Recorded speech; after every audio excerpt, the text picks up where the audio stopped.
மாந்தர்கள் இயேசுவின் இதயத்தை நம்பிடுங்கள். உள்ளத்தை உருக்கும் கவலை எல்லாம் அவரிடம் சொல்லுங்கள். புவியினில் வாழும் மாந்தர்கள் இயேசுவின் இதயத்தை நம்பிடுங்கள். உள்ளத்தை உருக்கும் கவலை எல்லாம் அவரிடம் சொல்லுங்கள். அவர் ஒருவரே என் மீட்பு, அவர் ஒருவரே என் அடைக்கலமே. அவர் ஒருவரே என் மீட்பு, அவர் ஒருவரே என் அடைக்கலமே. எந்நாளும் நான் அசைவுறேன், இனி எந்நாளும் நான் அசைவுறேன். எந்நாளும் நான் அசைவுறேன், இனி எந்நாளும் நான் அசைவுறேன். எந்நாளும் நான் அசைவுறேன். இயேசு ஒருவரில்தான் என் ஆன்மா சாந்தி கொள்கிறது. இயேசு ஒருவரில்தான் என் ஆன்மா சாந்தி கொள்கிறது. சாந்தி சாந்தி சாந்தி. ஜூன் மாதம் 25ஆம் தேதி, பொதுக்காலம் 12ஆம் வாரம், புதன்கிழமை. முதல் வாசகம். தொடக்க நூலிலிருந்து வாசகம். அதிகாரம் 15, இறை வார்த்தைகள் 1 முதல் 12 மற்றும் 17 முதல் 18 முடிய. அந்நாட்களில் ஆண்டவரின் வாக்கு ஆபிராமுக்கு ஒரு காட்சி வழியாக வந்து அறிவித்தது. ஆபிராம், அஞ்சாதே, நான் உனக்கு கேடயமாக இருப்பேன், உனக்கு பெரும் கைமாறு கிடைக்கும். அப்பொழுது ஆபிராம், என் தலைவராகிய ஆண்டவரே, எனக்கு என்னதான் தருவீர்? எனக்கோ குழந்தையே இல்லை. தமஸ்கு நகர் எலியேசர் தான் எனக்கு பின் என் இல்லத்திற்கு உரிமை மகன் ஆகப் போகிறான். நீர் எனக்கு குழந்தை ஒன்றும் தராததால் என் வீட்டு அடிமை மகன் எனக்கு பின் உரிமையாளன் ஆகப் போகிறான் என்றார். அதற்கு மறுமொழியாக, இவன் உனக்கு பின் உரிமையாளன் ஆக மாட்டான், ஆனால் உனக்கு பிறப்பவனே உனக்கு பின் உரிமையாளன் ஆவான் என்று ஆபிராமுக்கு ஆண்டவரின் வாக்கு அருளப்பட்டது. அப்பொழுது ஆண்டவர் ஆபிராமை வெளியே அழைத்து வந்து, வானத்தை நிமிர்ந்து பார், முடியுமானால் விண்மீன்களை எண்ணிப்பார், இவற்றைப் போலவே உன் வழிமரபினரும் இருப்பர் என்றார். ஆபிராம் ஆண்டவர் மீது நம்பிக்கை கொண்டார். அதை ஆண்டவர் அவருக்கு நீதியாக கருதினார். ஆண்டவர் ஆபிராமிடம், இந்நாட்டை உனக்கு உரிமை சொத்தாக அளிக்க உன்னை கல்தேயரின் ஊர் என்ற நகரிலிருந்து இங்கு அழைத்து வந்த ஆண்டவர் நானே என்றார். அதற்கு ஆபிராம், என் தலைவராகிய ஆண்டவரே, இதை நான் உரிமையாக்கிக் கொள்வேன் என்பதை எப்படி தெரிந்து கொள்வேன் என்றார். ஆண்டவர் ஆபிராமிடம், 3 வயதுள்ள இளம் பசு, 3 வயதுள்ள வெள்ளாடு, 3 வயதுள்ள செம்மறியாடு, 1 காட்டுப்புறா, 1 மாடப்புறா ஆகியவற்றை என்னிடம் கொண்டு வா என்றார். ஆபிராம் இவற்றை எல்லாம் அவரிடம் கொண்டு வந்து அவைகளை 2 கூறுகளாக வெட்டி ஒவ்வொரு பகுதியையும் அதற்கு இணையான பகுதிக்கு எதிரெதிரே வைத்தார். ஆனால் பறவைகளை அவர் வெட்டவில்லை.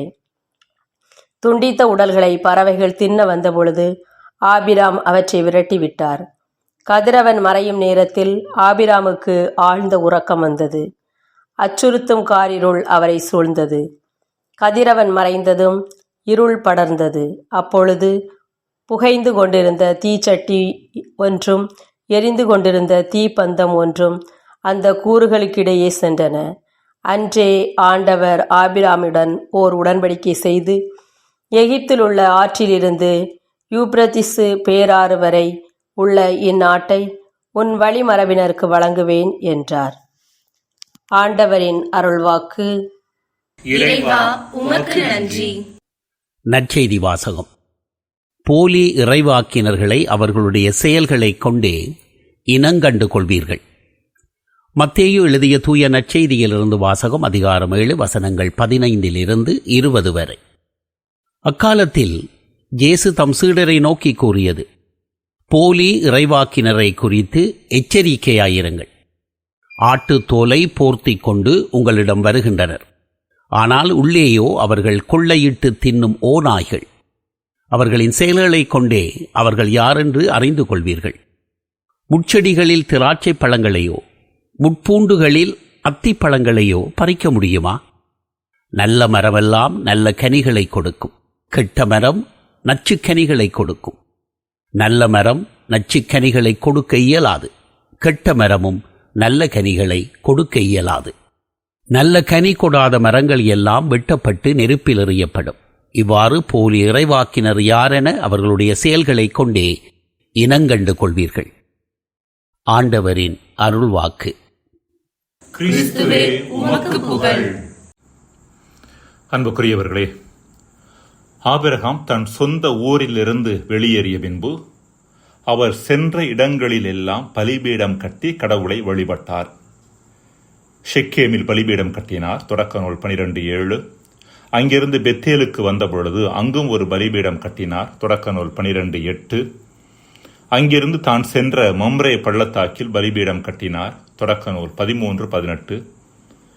இது ஆபிரகாம் தன்னை அழைத்த இறைவனோடு ஓர் ஆழமான உறவை கொண்டிருந்ததை சுட்டிக்காட்டுகிறது. தான் சென்ற இடமெல்லாம் இறைவனை மையப்படுத்தி அந்த இறைவன் தன்னிடமிருந்து என்ன எதிர்பார்த்தாரோ அதை செய்யக்கூடியவராக இருந்தார் என்பதை வெளிப்படுத்துகிறது.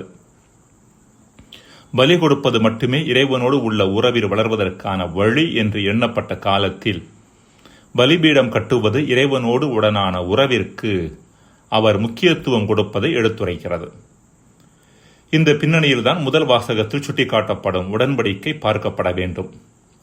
விவிலியத்தின் பின்னணியில் உடன்படிக்கை என்பது கடவுள் மனிதர்களோடு ஏற்படுத்துகின்ற உறவை உறுதிப்படுத்தக்கூடியதாகவும் உறவின் உச்சமாகவும் திகழ்வது. உடன்படிக்கை வழியாக ஆபிரகாமுக்கு ஒரு சில ஆசிகளும் கடமைகளும் கொடுக்கப்பட்டன. கடற்கரை மணலைப் போலவும் வானத்து விண்மீன்களைப் போலவும் சந்ததி வரும் என்ற ஆசியும், எகிப்தில் உள்ள ஆற்றிலிருந்து யூப்ரத்தீசு பேராறு வரை உள்ள நாடு அவரது சந்ததிக்கு கொடுக்கப்படும் என்ற ஆசியும் கொடுக்கப்பட்டது. யாவே இறைவனின் ஆசிக்கும் விருப்பத்திற்கும் ஏற்றாற் போல ஆபிரகாமும் அவரது சந்ததியினரும் இறைவனுக்கு பிரமாணிக்கமாக நடந்து கொள்ள வேண்டும் என்ற கட்டளையும் கொடுக்கப்பட்டது. அன்புக்குரியவர்களே, உண்மையான ஆன்மீகம் என்பது இறைவனுக்கும் தனக்கும் உள்ள உறவை மையப்படுத்துவதாகும். அந்த உறவில் உயர்ந்து கொண்டே போவதாகும். இந்த உறவின் பின்னணியில் தன் வாழ்வை சீரமைத்துக் கொள்வதாகும்.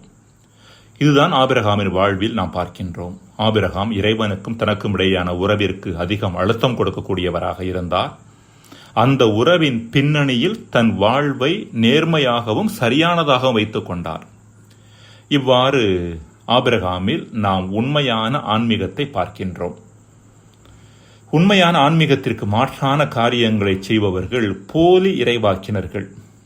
ஆன்மீகம் என்ற பெயரில் ஒரு சில புறச் செயல்பாடுகளில் கவனம் செலுத்திவிட்டு இறைவனோடு உடனான உறவை புறம் தள்ளுகிறவர்கள் இவர்கள்.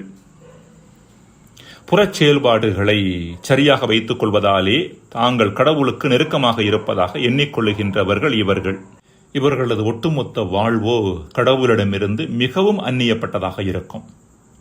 உண்மையான ஆன்மீகம் ஒரு மனிதர் எப்படிப்பட்ட ஆன்மீக செயல்பாடுகளை செய்கின்றார் என்பதை அல்ல, மாறாக அவர் எப்படிப்பட்ட நற்பண்புகளோடு திகழ்கிறார் என்பதையே பொறுத்தது. இதையே இயேசு நற்செய்தியில் வலியுறுத்துகின்றார்.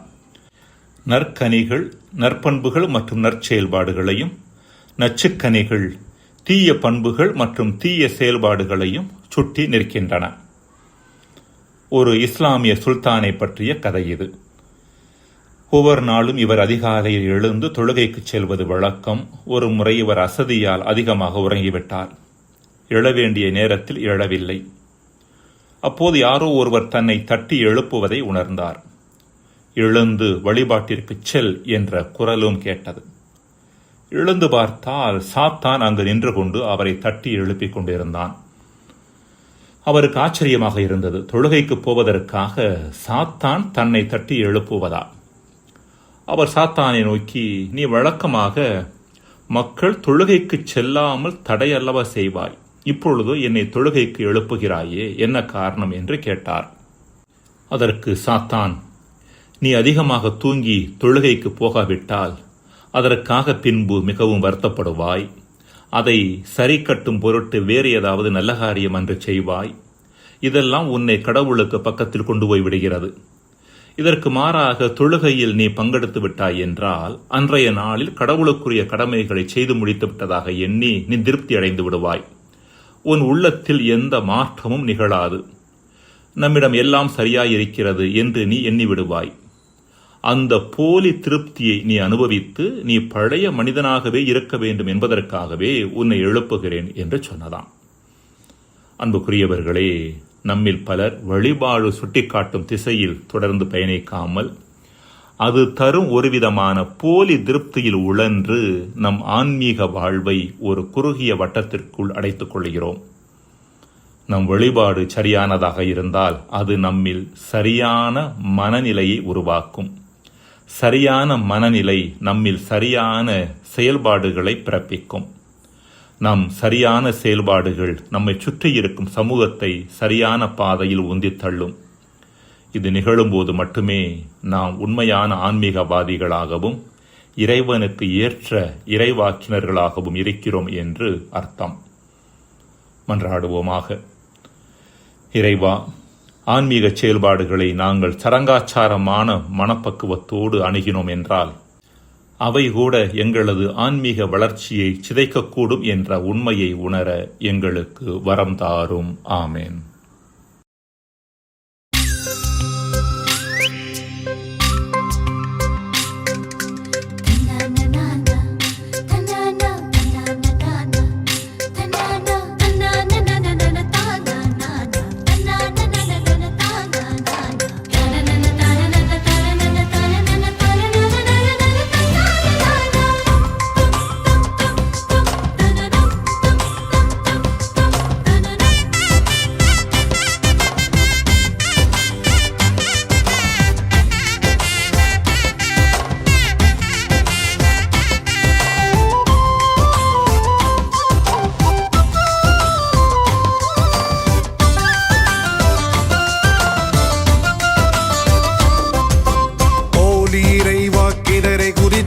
எச்சரிக்கையாயிருங்கள். போலி இறைவாக்கினரை குறித்து எச்சரிக்கையாயிருங்கள்.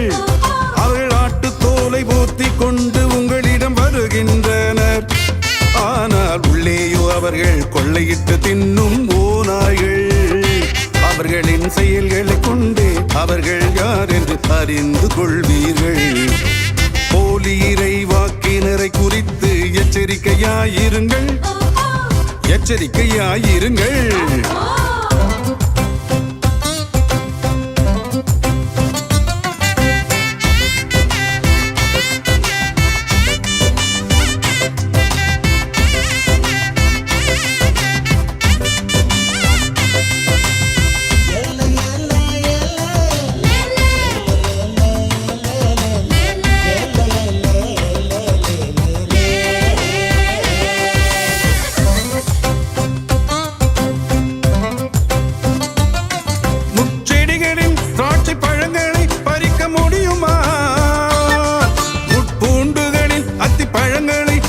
முடியுமா?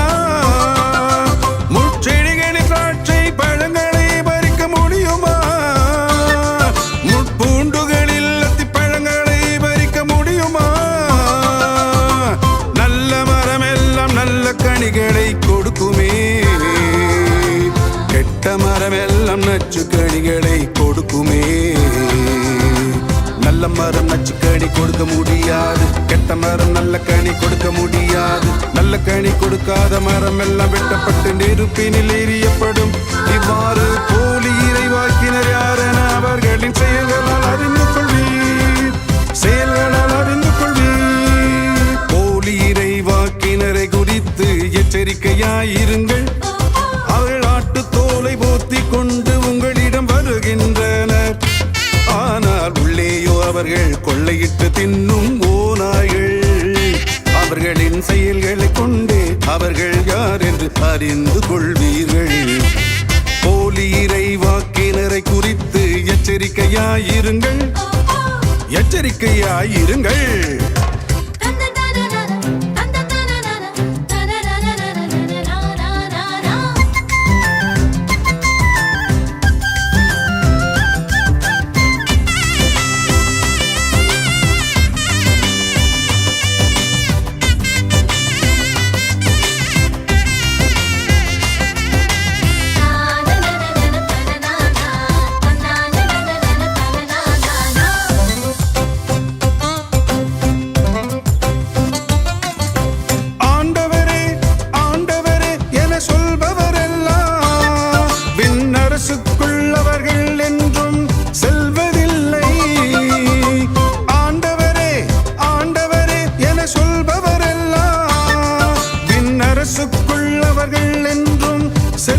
இல்லை.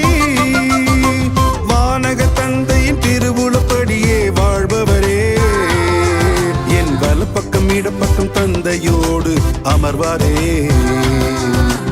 என் பெயரால் நீங்கள் இறைவாக்கு உரைத்தாலும், என் பெயரால் நீங்கள் பேய்களை ஓட்டினாலும், என் பெயரால் நீங்கள் வல்ல செயல் செய்தாலும் உங்களை எனக்கு தெரியவே தெரியாது. நெறிக்கேடாய் வாழ்வோரே, நீங்கள் என்னை விட்டு அகன்று போங்கள், அகன்று போங்கள். போலி இறைவாக்கினரை குறித்து எச்சரிக்கையாயிருங்கள். போலி இறைவாக்கினரை குறித்து எச்சரிக்கையாயிருங்கள். அவர்கள் ஆட்டுத் தோலை போர்த்திக் கொண்டு உங்களிடம் வருகின்றனர், ஆனால் உள்ளேயோ அவர்கள் கொள்ளையிட்டு தின்னும் ஓநாய்கள். அவர்களின் செயல்களை கொண்டே அவர்கள் யார் என்று அறிந்து கொள்வீர்கள். போலி இறைவாக்கினரை குறித்து எச்சரிக்கையாயிருங்கள், எச்சரிக்கையாயிருங்கள்.